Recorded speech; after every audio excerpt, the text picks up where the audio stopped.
I recently flicked through some photos of me around about 20 years ago, or maybe just under that. And at the time, I had my first son.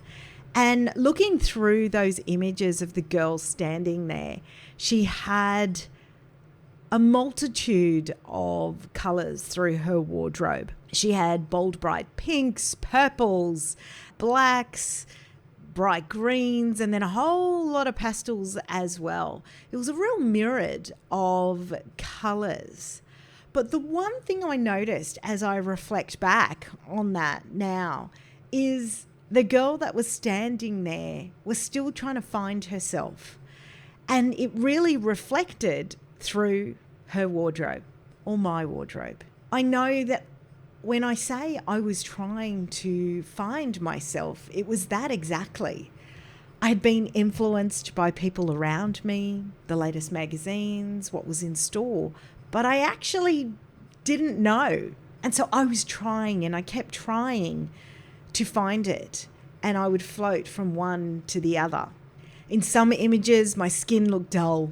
My eyes had lost their spark. And in others, you could see there was just, I guess, a higher frequency there. And all of that is probably grounded in not really understanding my identity at the time.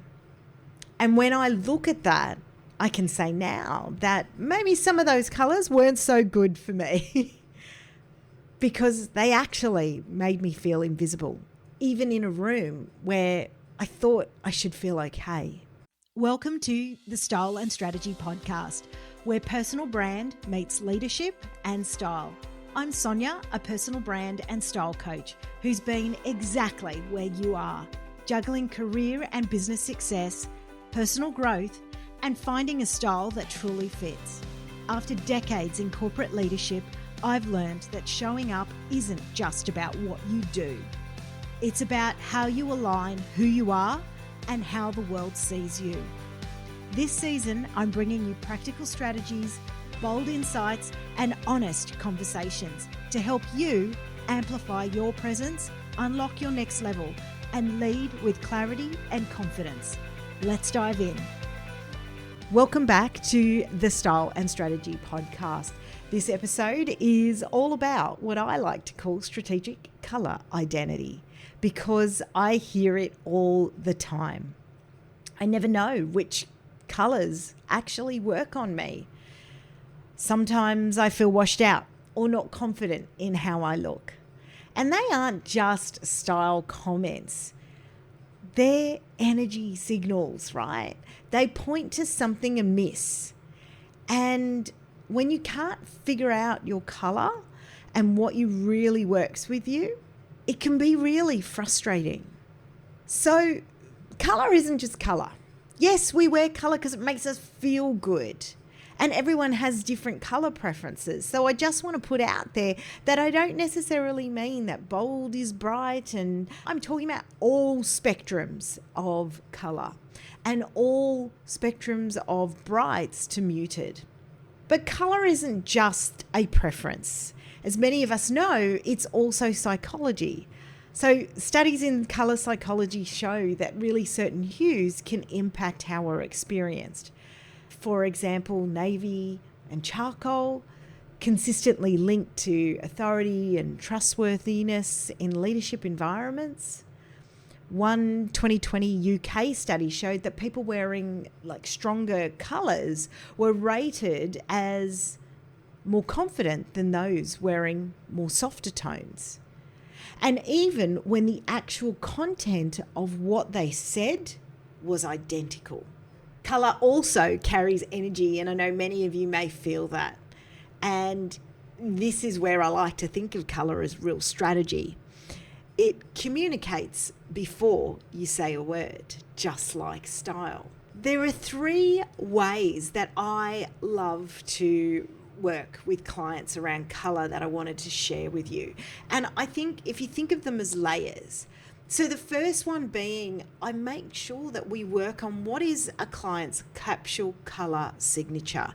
What are those core hues that are actually going to elevate your natural features, such as your skin tone, hair, and eyes, so that it can actually make getting dressed easier and more aligned. So when you walk into that wardrobe, you know that when you grab this piece or that piece, things are going to work together really simply, and taking that decision fatigue away. The second layer is this psychological color alignment. So thinking about, how do you actually want to be experienced? Calm, creative, innovative, all of those elements, and thinking about what colors are actually going to support you in that. And then I like to think of those high impact moments, specifically where you really want to push the authority, right? So what specific colors will work in those high stakes moments, from keynotes, boardrooms, media appearances perhaps, and that really align with some of your professional goals, and how can we actually utilize color impact in that way? And when you can blend these three strategies, it's no longer sort of second guessing around it. You're actually starting to curate a wardrobe and a color strategy that's unique to you. So when you do this alignment, you actually stop second guessing, and those colors in your wardrobe, they really just work. You feel more confident on camera if you're on that, maybe in meetings. And of course, your presence overall becomes more consistent, whether that's online and or in person. And what you start to do without even realizing it is you start to build a visual brand that feels authentic, powerful, and really easy to maintain. And that's probably the most important part, because you don't want a hard system around this. Sometimes it'll be that the right colors will help you speak on your behalf. And sometimes that's all you need. So here are 2 questions I want you to have a think of as you turn your mind to some of the concepts I've touched on today. What colors make you feel most like you today? Not 5 years ago, not the last role. Which ones make you feel most like you today, and where you want to go? And when was the last time you reevaluated the color palette that you've got with who you're becoming? Because from my perspective, your evolution deserves to be expressed visually, energetically, and doing it in a way that works for you.